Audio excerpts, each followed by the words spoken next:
Hare Krishna, please accept my humble obeisances. All glories to Srila Prabhupada and all the devotees who are kindly guiding us on this Bhagavata path. We will read from third canto, chapter 24 today. Before that, we will do the invocation prayers, requesting for auspiciousness and understanding and the blessings of all the acharyas, for us to be able to receive the blessings that Srimad Bhagavatam is willing to offer. Om Agnanatimirandhasya Gnananjanashalakaya Chakshurunmilitam Yena Tasmai Shri Gurave Namaha. Shri Chaitanya Manobhishtam Sthapitam Yena Bhutale Swayam Rupa Kadamahyam Dadati Swapadantikam. Vandeham Shri Guru Shri Yuta Padakamalam Shri Gurun Vaishnavamscha Shri Rupam Sagrajatam Sahagana Raghunadhanvitam Tam Sajivam Sadvaitam Savadhutam Parijana Sahitam Krishna Chaitanya Devam Shri Radha Krishna Padan Sahagana Lalita Shri Vishakhanvitamscha. He Krishna Karuna Sindho Dinabandho Jagatpate Gopesha Gopika Kanta Radha Kanta Namostute Tapta Kanchana Gaurangi Radhe Vrindavaneshwari Vishabhanusate Devi Pranamami Haripriye Vancha Kalpatarubhyascha Kripa Sindhubhye Vacha Patitanam Pavanebhyo Vaishnavebhyo Namo Namaha. Namo Om Vishnupadaya Krishna Presthaya Bhutale Srimate Bhaktivedanta Swaminiti Namine. Namaste Saraswate Deve Gauravani Pracharine Nirvisesha Shunyavadi Pashyatya Deshatarine. Jai Shri Krishna Chaitanya Prabhu Nityananda Shri Advaita Gadadhara Shrivasadi Gaura Bhakta Vrinda. Hare Krishna Krishna Krishna Hare Hare Hare Rama Rama Rama Hare Hare. We'll recite the Srimad Bhagavatam invocation prayers as well. Narayanam Namaskritya Naram Chaiva Narottamam Devim Saraswatim Vyasam Tato Jayam Udirayet.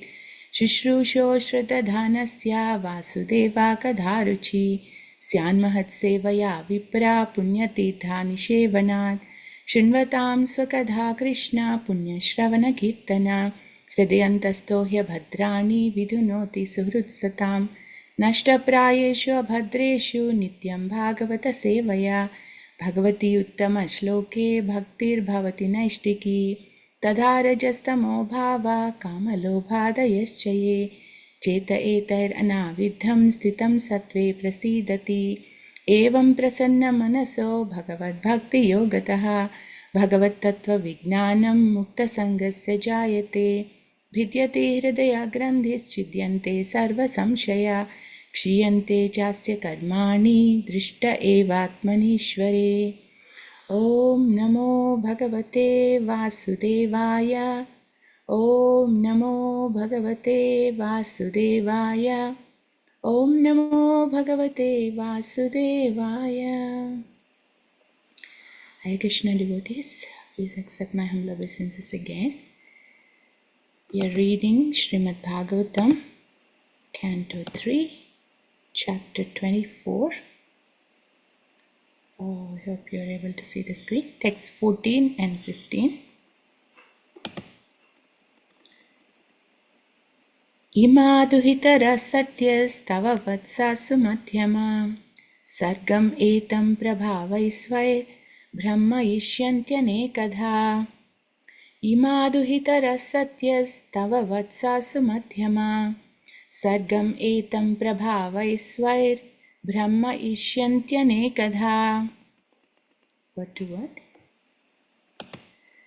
Ima, these, duhitara, daughters, satya, chaste, tava, your, vatsa, O my dear son, su madhyama, thin-waisted, sargam, creation, etam, this, prabhavai, by descendants, swai, their own, Brahma ishyanti, they will increase, Anekadha, in various ways. Translation and purport by His Divine Grace A.C. Bhaktivedanta Swami Srila Prabhupada Ki Jai. Lord Brahma then praised Kardama Muni's 9 daughters, saying, "All your thin-waisted daughters are certainly very chaste. I'm sure they will increase this creation by their own descendants in various ways." Purport.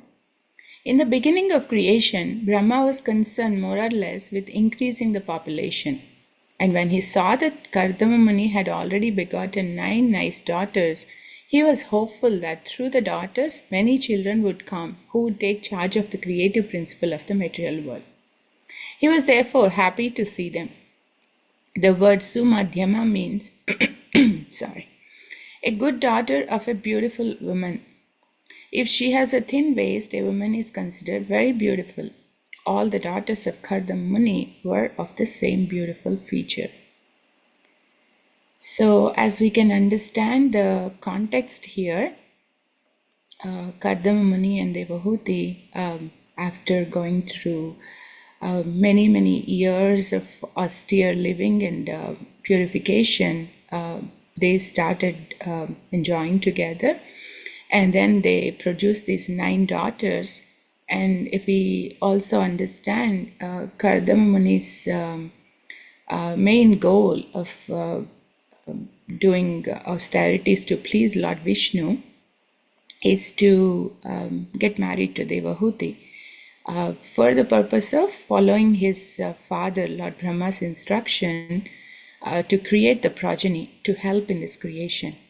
So he has done that, and then now Lord Brahma appears, and he actually is so happy to see Kardama Muni and his 9 daughters. It's like the father requests son to do something, and when the son has actually done, the father becomes so happy to see the success, not only just the success of the son here, but he has followed this so nicely to fulfill his father's service. So that is the reason Lord Brahma is happy, and he is actually praising Kardama Muni and his daughters. And as Prabhupada is writing here, Brahma was concerned more or less with increasing the population. And when he saw these 9 daughters of Kardama Muni and Devahuti, he was actually hopeful that they would help in this creation, and thus help in their father Kardama Muni's service to his father Lord Brahma, and Lord Brahma's plan for the creation. And the other thing that comes up in this, both the verse and the purport, is all your thin-waisted daughters are certainly very chaste. So 2 things. Thin-waisted, Prabhupada explains, Sumadhyama means good daughter of a beautiful woman. So the beauty of the women and the chasteness, both of them being highlighted here as a qualifications for bringing the good progeny. Because when the parents, particularly the mother, is qualified, she can be in that consciousness, and naturally both the parents, when they're qualified, they can bring that kind of a population, that kind of a children, which is actually very helpful for the creation. Yes, Lord Brahma wants the whole universe to be filled and this creation to happen, but the main purpose of this creation is to give a facility for all of us, the living entities, who have forgotten our original position, the constitutional position of being a servant to God. So the whole purpose of this creation is to give us a facility. So for doing that, there is such a responsibility of the parents to bring what kind of a children, what kind of progeny, the next generations into this. Because what happens is when the parents and the environment is very, what do you call, like favorable, it's very easy for the living entities to practice devotional service and understand what is my purpose in this creation, and then actually get back to a position with purified consciousness, getting back to our relationship with God. On the contrary, if there are not many qualified parents who are bringing the children, then instead of saying yes to the actual purpose of creation, we will be saying no. And then, it just continues the cycle and we have to just keep going through. So that is why Lord Brahma here, he is actually very happy to see Kardama Muni and Devahuti, that they produce these very expert in the sense, very chaste and beautiful girls who would actually do a very good, they would fulfill this creation in a very favorable way. And then Lord Brahma continues, text 15. Atastvam rishi mukhebhyo yatha shilam yatha ruchi Atmaja paridehedya vistrinihi yasho bhuvi. Atastvam rishi mukhebhyo yatha shilam yatha ruchi Atmaja paridehedya vistrinihi yasho bhuvi. Ataha, therefore, tvam, you, rishi mukhebhya, unto the foremost sages, yatha shilam, according to temperament, yatha ruchi, according to taste, Atmaja, your daughters, Paridehi, please give away, Adya, today, Vistrinihi, spread, Yashaha, fame, Bhuvi, over the universe. Translation. Therefore, today, please give away your daughters to the foremost of the sages with due regard for the girls' temperaments and likings, and thereby spread your fame all over the universe.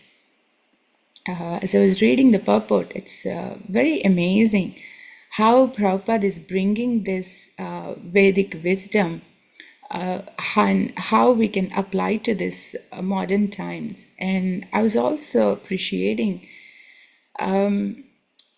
Prabhupada's boldness, which comes out in so many purports. He is in India when he's writing this third canto, and he is writing this for the population of the world. That's his audience. And he knows they don't have a clue of what is what, but he is just so bold in presenting the Vedic paradigm and giving the opportunity for whoever it is, to really apply this, even completely modern times. And we may consider, oh, it's too old, it's too ancient, it's not applied to, my life right now in this modern times and technology and whatnot. But it's just so amazing the way Prabhupada has brought out this, how he has written these purports, and how he has actually implemented that when he came to West and started, helping his devotees get married. And this is very, very practical, actually. As I was reading the purport, I'm really appreciating the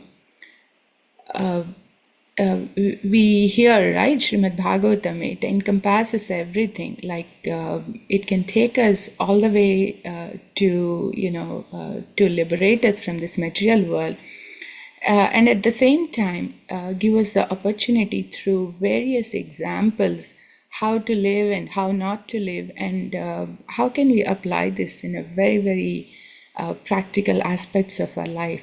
So just some appreciation there, and then we can start reading the purport. The 9 principal rishis or sages are Marichi, Angira, Pulastya, Pulaha, Kratu, Bhrigu, Vashishta, and Atharva. All these rishis are most important, and Brahma desired that the 9 daughters already born of Kardama Muni be handed over to them. Here 2 words are used very significantly, Yathashilam and Yatharuchi. The daughters should be handed over to the respective rishis, not blindly, but according to the combination of character and taste. That is the art of combining a man and woman. Man and woman should not be united simply on the consideration of sex life. There are many other considerations especially character and taste. If the taste and character differ between the man and woman, their combination will be unhappy. Even about 40 years ago, in Indian marriages, the taste and character of the boy and girl were first of all matched, and then they were allowed to marry. This was done under the direction of the respective parents.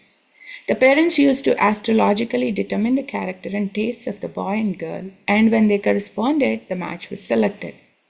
This girl and this boy are just suitable, and they should be married. Other considerations were less important. The same system was also advised in the beginning of the creation by Brahma. Your daughter should be handed over to the rishis according to taste and character. This point of Yatha Sheelam and Yatha Ruchi. Sheelam, Prabhupada is doing according to temperament, and Yatha Ruchi according to taste, temperaments and likings.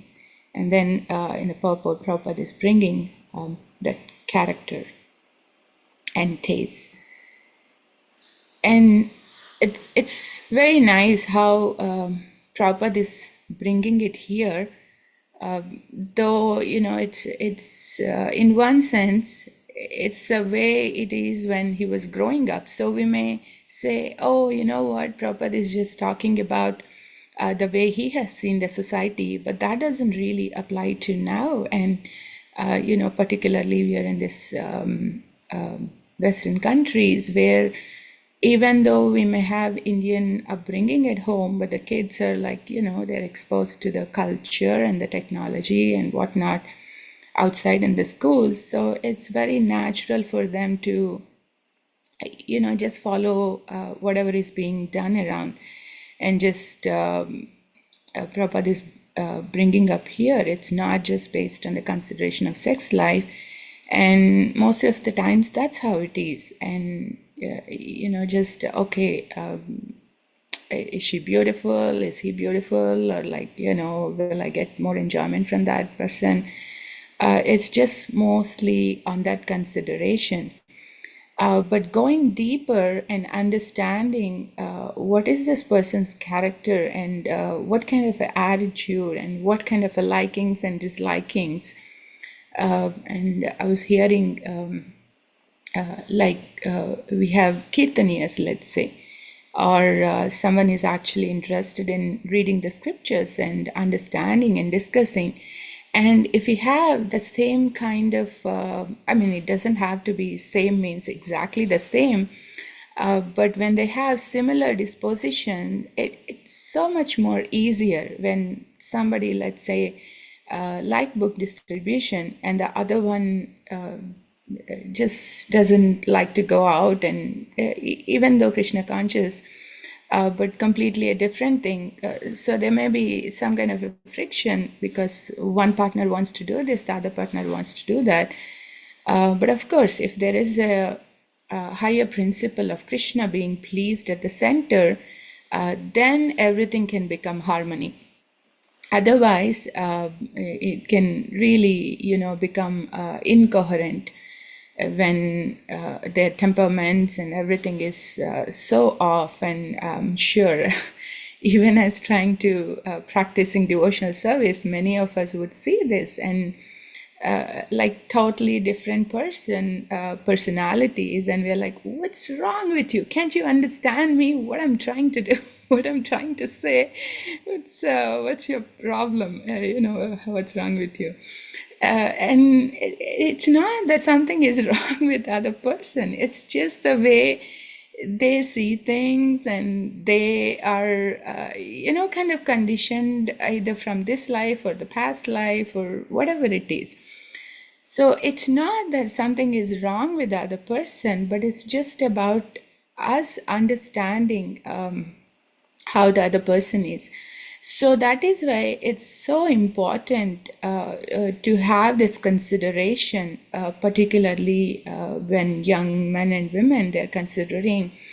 It's actually important to see the family background and what kind of a thing they're coming from. And accordingly, so that even let's say someone likes the other person, astrology and family are the secondary. It's not that they just have to forego their liking to the other person, but they would have to be considerate of those aspects also, because then what happens is it becomes more easier to navigate through. If there is no consideration of these aspects and just blindly get into the relationship or marriage, and then every day can be like, what's going on and what do I do, why is this happening, and things like that. But we can see how Prabhupada has brought this aspect for his disciples when he came to the West, and these were all like randomly living together. And then Prabhupada at least bring them to the mode of goodness, if not the highest qualified parents like the Kardamuni's daughters or these amazing elevated rishis here, but at least Prabhupada is trying to bring them to the place of mode of goodness, at least get married according to Vedic principles and start living. And then, the other aspect Prabhupada is bringing in this purport, the role of the elders. They are the ones who are actually deciding whether this girl or boy is matching or not. So it's not just so much dependent on the wife and husband alone. It's a whole family and communities in that. And even if tomorrow something happens, they'll have that support, because the boy and girl have that kind of adherence and trust in their adults, that they're guiding them properly. So even if something happens, when we have such kind of elderly people who are mature enough to understand our character and temperaments and accordingly guide, it makes it so much more, worthwhile to be in that relationship.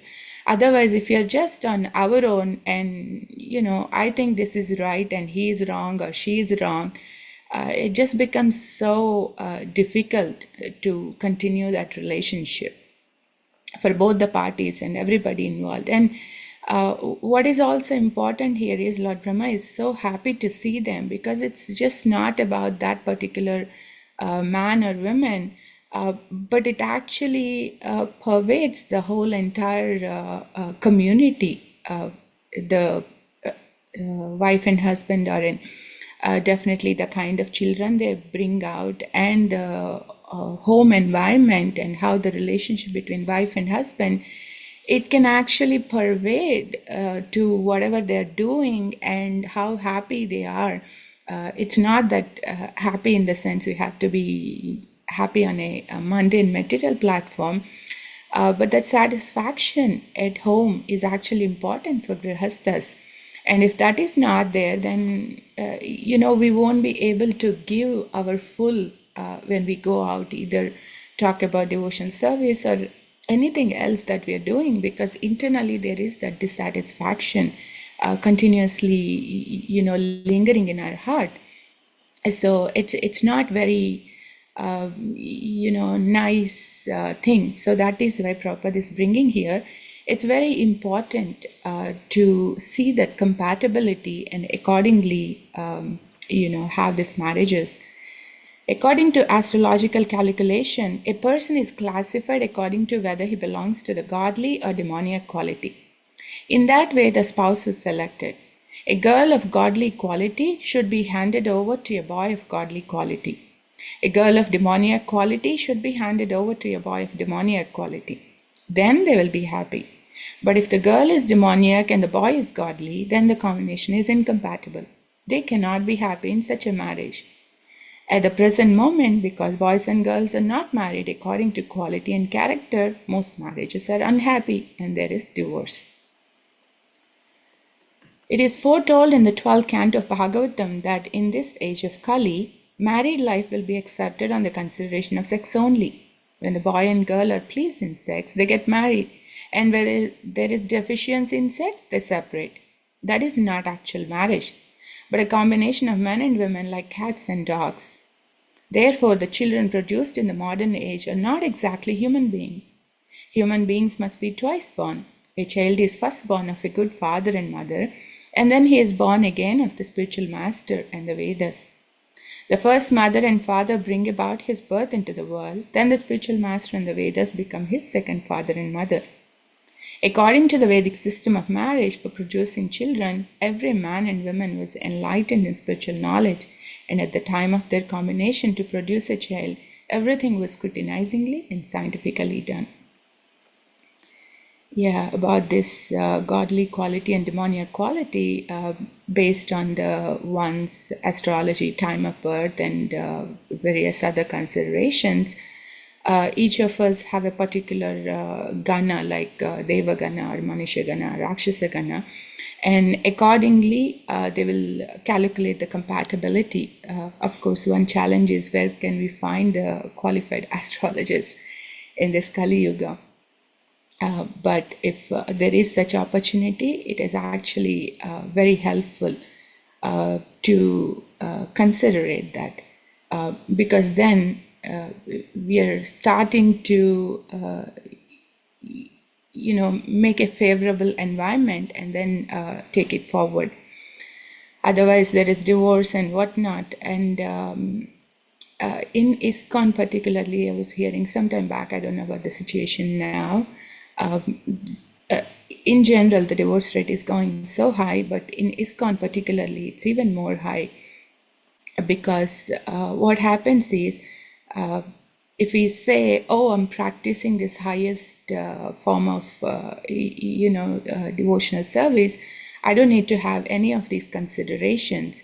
If we immaturely think we are somewhere that we don't need all this, it's true in a highest sense. If one is completely dependent on Krishna, we don't really need all these astrological calculations. Let us say both wife and husband are extremely Krishna conscious, and that naturally brings so much of humility and tolerance and patience in the relationship. Then we don't need all this. Then naturally the relationship can be so beautiful in the house. But when we are not there, then we cannot artificially try to practice at the level where we are not, and thus cause more problems, thinking I'm elevated and she has a problem, or he has a problem.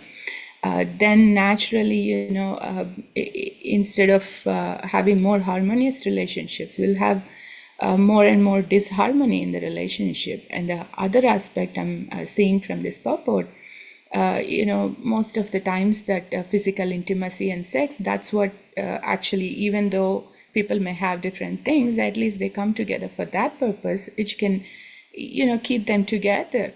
But when we practice Krishna consciousness, we actually try to follow the regulative principles. So for devotees, we may not be having that aspect of physical intimacy to hold us together. So we need to have something more deeper, the understanding between wife and husband on a different platform, which can actually help and support each other in the way that we want to serve, or if we want to contribute to the community or work or the temple, whichever is the case, particularly because we are living with that other person on a day in, day out basis. So it's actually very important to have the compatibility.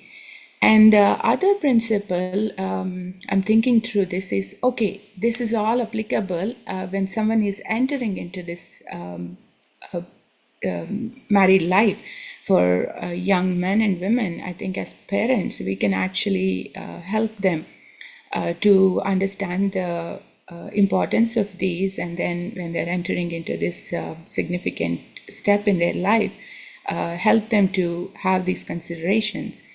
But how about some of us, or most of us, who are already in this relationship, and we may have exactly, as Prabhupada is saying, one may be according to this godly quality, other demoniac quality. It's not in terms of our character, but I think astrologically one belongs to the other, and other partner could be in a different gana. That doesn't mean that we cannot practice Krishna consciousness. This demoniac gana doesn't mean one cannot be a devotee. For example, I have a demoniac gana. I don't know about Vrindavan Prabhu's. I'm sure it must be opposite. But in spite of that, what I'm trying to understand from this purport is, uh, when we understand the higher purpose, why are we here? Okay, fine, I may not have complete compatibility, but how can I understand and appreciate the other person's temperaments and likings, and accordingly give each other that space and distance, so each of us can grow in that space.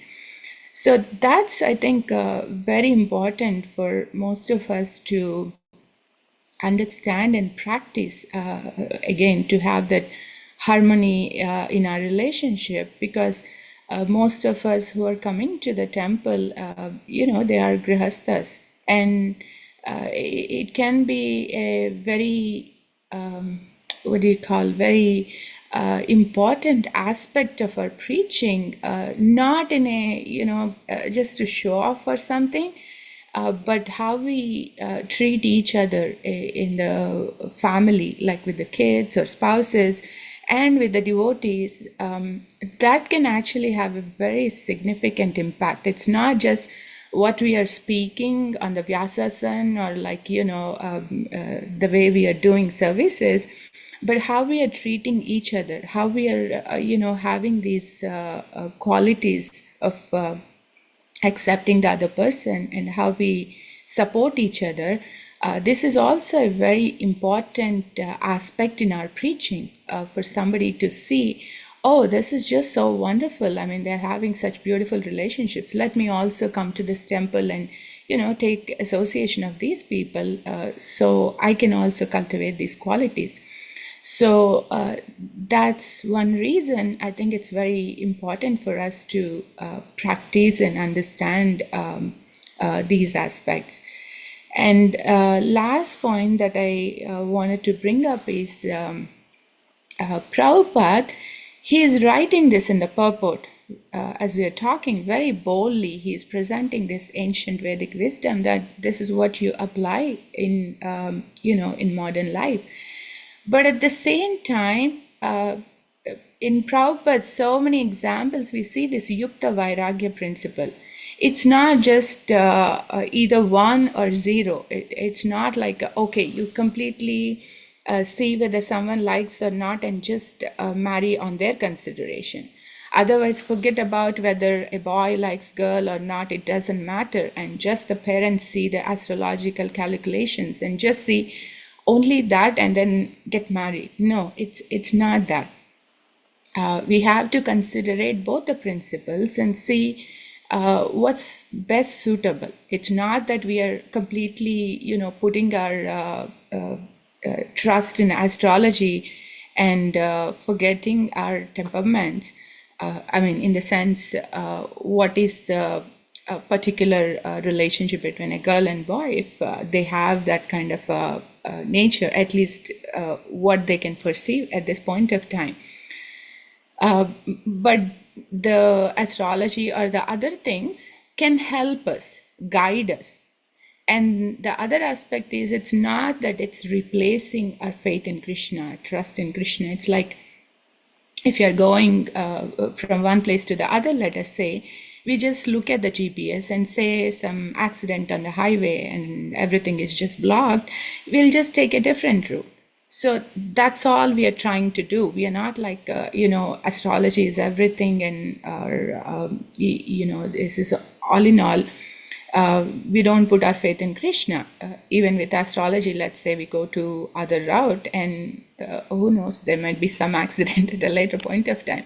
Or if we are not mindful and just on the phone or whatever, we can actually be in one of the accident. We can cause the accident. So while these, astrology, these things are important, we have to have our own responsibility and commitment to make these relationships more, favorable, keeping the higher goal at the center for you, me, or whoever in that relationship, wife, husband, kids, whoever it is, the higher purpose for us is to support each other, to actually come to that platform of practicing pure devotional service and become a pure servant of Krishna and his representatives.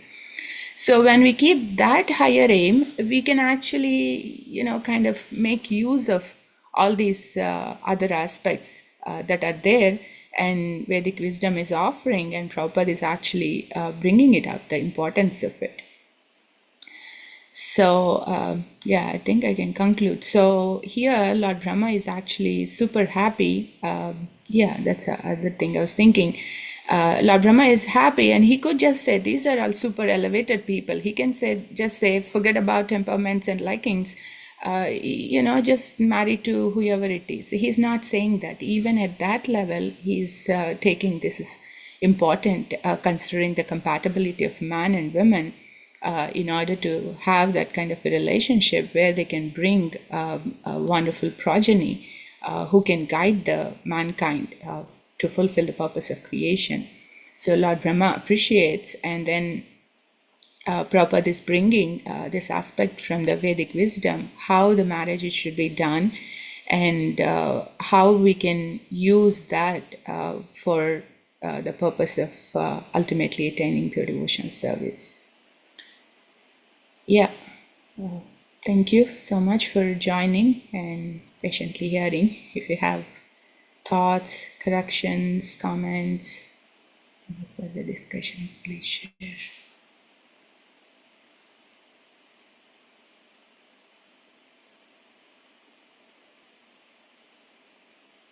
Hare Krishna Mataji. Hare Krishna Dandavat Pranam.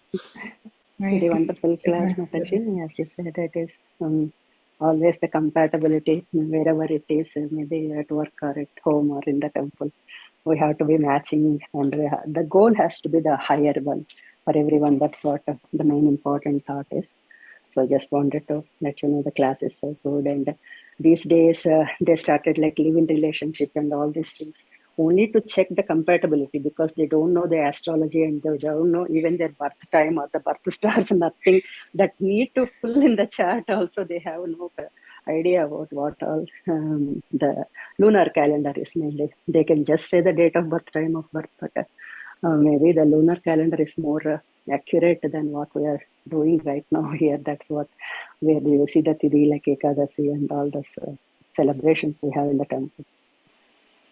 And also, Mataji, you said that yours is like a Gana is Rakshasa Gana, demon Gana or something, but that doesn't mean that it's demon, but it is Avesha, means they have high potency of energy, Mataji. That's what they say. The energy levels are very high. As Prabhupada, you can do more work than us. That's what it means.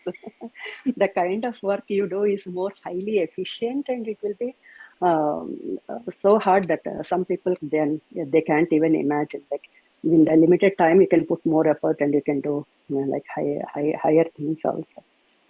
Yeah. The services, mainly the Sattvic people, the other Devagana, they may be doing like simple services like flowers or all those things, but the management where they need the higher level of intelligence. In the morning class also, I'm listening in the Bhagavatam class we have from 6:20. They said like it is Bhaktya Vaisa is Narada and Shaktya Vaisa is Prabhu God. So Bhaktya Vaisa means he is the one who preached for so many, right? Dhruva Maharaj, Prahlad Maharaj, everyone. Wherever there is Narada, he is best guru. So he, because of his bhakti and the potency of the bhakti to that level, so that whoever comes under that shelter can become great devotee, like that. So that is Bhakti Avesha. So Avesha is good when we use it in the right direction, like Hanuman. Hare Krishna Mataji, just wanted to inform. Thank you so much, Mataji, for bringing that. Yeah, I don't know much about astrology. Somebody just told me this at the time, but Because I it's spoke true. to your mom once before you had the initiation, and she said like she's wondering like I don't know what this girl is doing. She's completely into Krishna consciousness, and now I see where you are, and when compared to like 8 years before, that is all that tendency that you have towards the Krishna consciousness, and you put complete like 100% of effort into that one where you want to go. Yeah. So nothing can stop such people. That's what I can say. Thank you, Hare Mataji. Krishna. Definitely a lot of investment by the devotees and spiritual Yeah. mastery in Krishna. Mhm. Thank you. Yeah. Yeah, Hare Krishna. understanding our nature and temperament, and accordingly, even for services, actually, uh, Mm. it can become very, fruitful and nourishing. We Mm-hmm. may be doing the services, but if it's not really aligning with our nature, I think this is very important. Many devotees advise. Yes. Yes. But Mm-hmm. understanding the nature is not very easy. So we start somewhere and do Mm-hmm. different services, and then Mm-hmm. you kind of see what kind of services, even Mm. though, externally we may be investing the energy and it takes a lot of our time and, Mm-hmm. effort, but internally we feel so nourished by that. And Yes. on the Yes. other Yeah. hand, even little services, little time, we feel Mm. like, oh Krishna, I'm just so burned out with the service. Then they can kind of give us the clues what kind of Yes. services we need to focus on, what kind of things, Mm. and that can bring us more, again, it's a relationship with a person or the service. It can become more, Mm. helpful and nourishing Yes. for our Yeah. Krishna consciousness. For everyone. Yes. Yes. Ma'am. Yeah, thank you. Hare Krishna, and thank you for all your services, arranging all those Sunday feast classes and all those things you're doing in a great, what I call it is a very technical way, and also it is a very helpful for everyone, to the preachers and also for our devotees who will listen, come, uh, enjoy the classes. Hare Krishna. I'm happy I have some service to do. Anyone else have any thoughts? Hare Krishna Mataji, thank you so much. Very nice class. You touched upon all kind of directions. Actually, the topic you took. So very nice. I was thinking when you were Prabhupada was talking about, I mean, these great souls of, I mean, the daughters of Kardamuni. I mean, the whole purpose of material creation is to, to, I mean, the purpose, the people are going to come are the people who are against the Lord, right? I mean, the will of the Lord. And then we are expecting something very great out of it. So I was just thinking about it, but I think yeah, the whole way Prabhupada mentioned the purports, and I think he explained it kind of. I mean, I was that thought came to me actually. So what is that one expect? I mean, how one can be great? I mean, one can become what do you call in the process of being in the material world, because when it comes is actually the problem is they're against the Lord, but we are expecting but I think inviting those good souls, because it's not just one life. But yeah, I think I'm not able to put properly, Mataji. I think the Yeah. I think, yeah, that's a nice point, Prabhu. So the creation, only the living entities who are rebellious of God are actually coming here.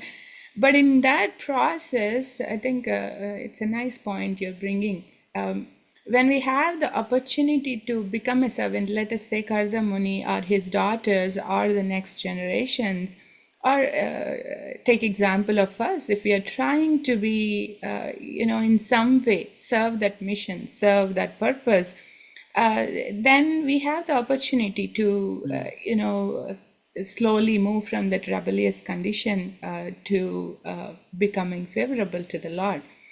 And through that example, it can help the other rebellious souls. Hey, this seems nice. Yeah. That's a whole point, right? I mean, yeah the purpose of creation. Krishna says he could just say, "Okay, forget about it. I don't want to give you any toys." But the kid will have toys and play with them, and then realize, "Hey, you know what? I'm hungry. I need to go back and ask mom for food, real food." Yeah, my toy kitchen cannot fulfill my hunger. Yeah.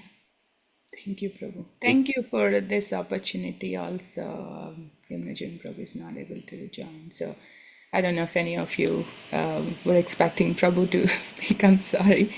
I'm trying to fill in, but I'm happy just connecting to Bhagavatam and Prabhupada. It's always a joy. Thank you. Okay, any other thoughts? Otherwise, I can stop here maybe. Okay, thank you for joining and your participation. You all have a very wonderful day and weekend, Krishna conscious weekend. Vancha kalpatarubhyascha kripa sindhuveva cha patitanam pavanebhyo vaishnavavyo namo namah. Hare Krishna.